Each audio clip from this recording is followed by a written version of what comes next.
ko sa Friendster, pati sa YM. Nag-GGM na ako nun eh. Ayoko, kamusta ko. Tapos, may babae na sa mga friends ko. Sinong friend mo? Ha ha ha. Nanay ko.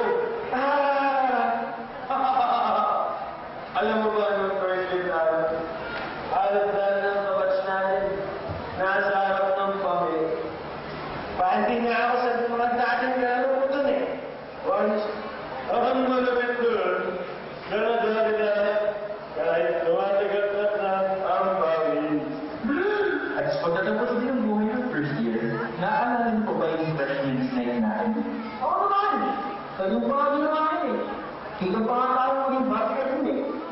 Hindi ko nga batch name. Ang tindi na second year tayo eh, no? Trevor. Sabi mo ba di ba? Si Miss Laksina, bago natin guidance counselor, boys. Ano bago natin yung moderator?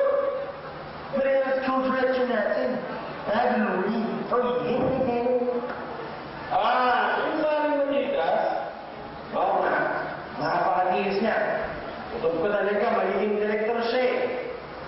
At hindi ako nagkamali. Boys. Oo, si Mother Mother ko wala din si Ellen. Namimiss ko na si Engo Burns.